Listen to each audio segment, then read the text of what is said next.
Bismillahirrahmanirrahim. Assalamualaikum warahmatullahi wabarakatuh. Alhamdulillah, alhamdulillah, alhamdulillahirabbil alamin. Wa bihi nasta'inu ala umuri dunya waddin. Wassalatu wassalamu ala asrofil anbiya'i wal mursalin wa ala alihi wa sahbihi ajmain, amma ba'du. Sebelumnya marilah kita terlebih dahulu panjatkan puji syukur kehadirat Allah Subhanahu wa taala.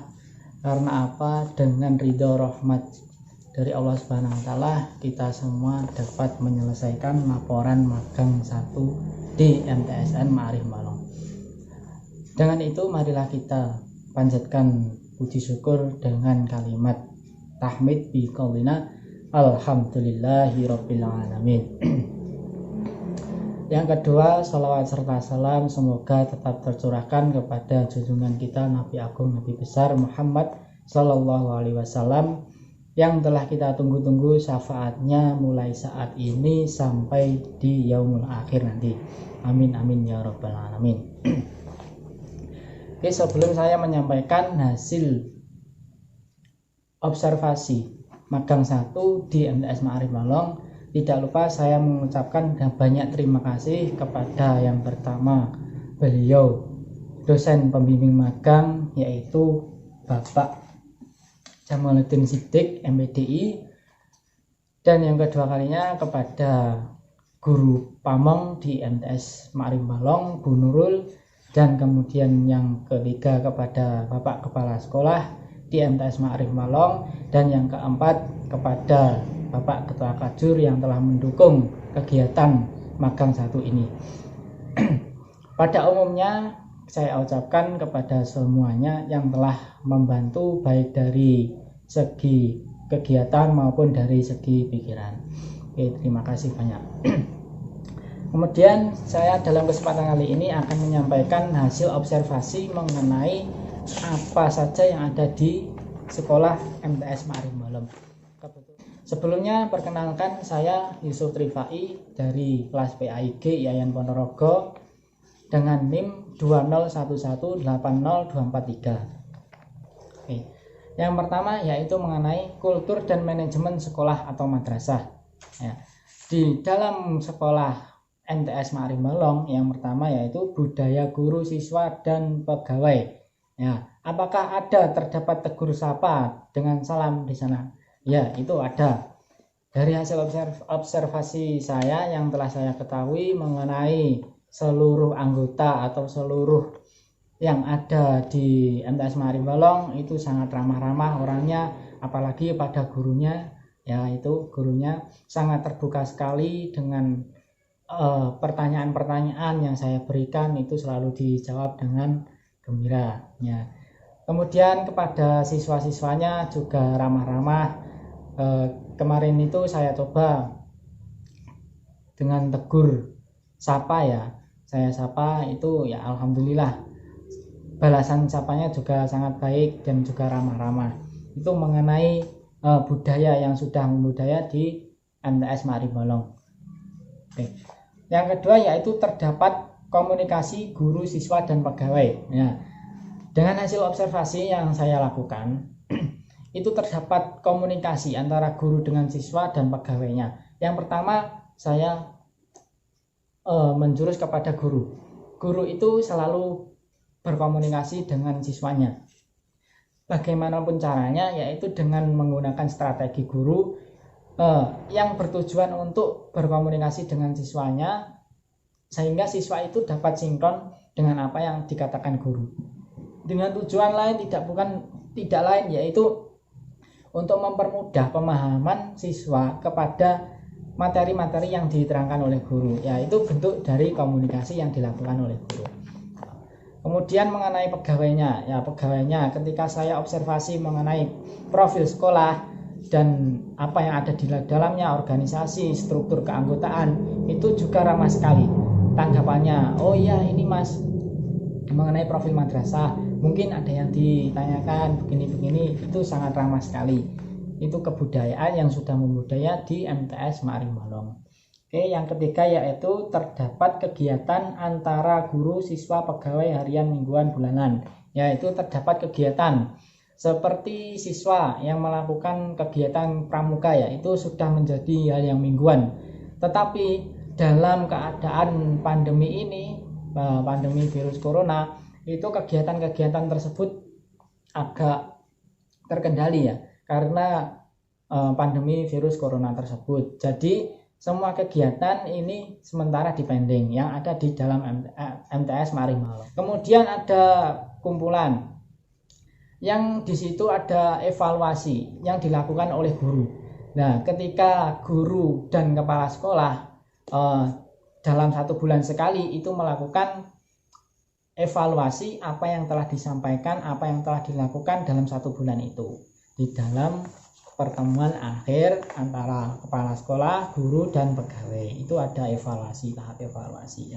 Kemudian yang kedua mengenai manajemen kesiswaan guru dan kepegawaian. Ya, manajemen kesiswaan guru dan kepegawaian. Ya, ini mencabang yang pertama yaitu terdapat penggunaan identitas resmi sebagai guru, siswa, dan pegawai. Ya, itu mengenai identitas di MTS Marimalong, yaitu guru juga memiliki identitas sebagai guru menggunakan seragam, yaitu ada ID card-nya juga kalau menunjukkan bahwa dia itu seorang guru. Kemudian siswanya juga memakai seragam kesehariannya dalam siswa. Contohnya ketika hari Senin menggunakan seragam khusus hari Senin, Selasa ya, dan lain sebagainya. Untuk pegawainya juga sedemikian, itu ada identitasnya sendiri-sendiri. Ya, ini yang ketiga yaitu terdapat sanksi atas pelanggaran administrasi guru, siswa, dan pegawai. Ketika ada pelanggaran yang terjadi di MTS Maribalong itu juga ada sanksinya. Nah, jadi gunanya itu seperti itu, adanya peraturan pasti adanya sanksi kalau melanggar. Jadi ketika melanggar itu berlaku kepada siswa maupun guru maupun pegawai juga ya, dan semuanya tersebut ada peraturan-peraturan dan juga ada sanksi yang sesuai dengan peraturan-peraturan. Oke. Kemudian yang ketiga yaitu manajemen lingkungan madrasah. Mengenai manajemen lingkungan madrasah yaitu pengelolaan madrasah. Terdapat penataan lingkungan sekolah atau madrasah ya. Di dalam sekolahan MTS Marimbalong itu terdapat pengelolaan lingkungan madrasah seperti adiwiyata, tim hijau untuk mengurus apa yang ada di lingkungan sekolah.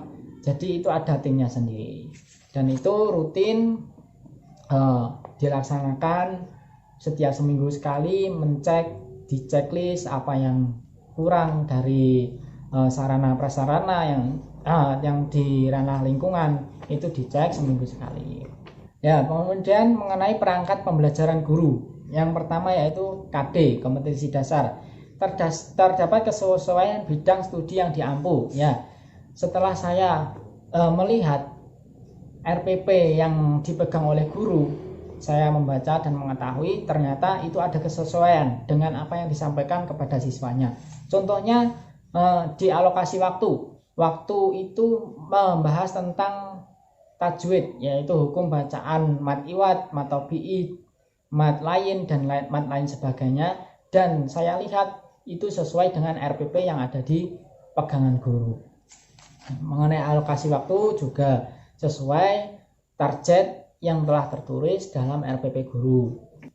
Kemudian mengenai tujuan pembelajaran, terdapat kesesuaian dengan KD. Ya, tujuan pembelajaran itu sesuai dengan KD. Ya, karena RPP yang dipegang oleh guru itu sesuai dengan tujuan. Tujuannya sesuai dengan RPP yang ada di guru. Tujuannya yaitu memahamkan siswa-siswanya. Yang saya lihat di RPP-nya tersebut itu sesuai dengan tujuan ketika guru tersebut melakukan proses kegiatan belajar mengajar di dalam kelas. Kemudian yaitu mengenai materi pelajaran. Ya, materi pelajaran terdapat kesesuaian dengan indikator belajar. Ya, ini terdapat kesesuaian ya. Ketika saya ke sana observasi secara langsung itu ada kesesuaian mengenai materi. Materi yang disampaikan oleh guru itu sesuai dengan apa yang ada di dalam RPP yang dipegang oleh guru. Oke. langsung saja alokasi waktu tadi sudah mengenai alokasi waktu, alhamdulillah tepat dengan yang telah ditulis. Artinya itu disiplin ya mengenai alokasi waktu. Kemudian mengenai bahan media pembelajaran, ya guru di sana melakukan pembelajaran dengan media papan tulis ya. Papan tulis dengan LKS, buku LKS, kemudian guru menerangkan dengan metode ceramah. Kemudian mengenai perangkat penilaian peserta didik. Nah, ini mengenai penilaian.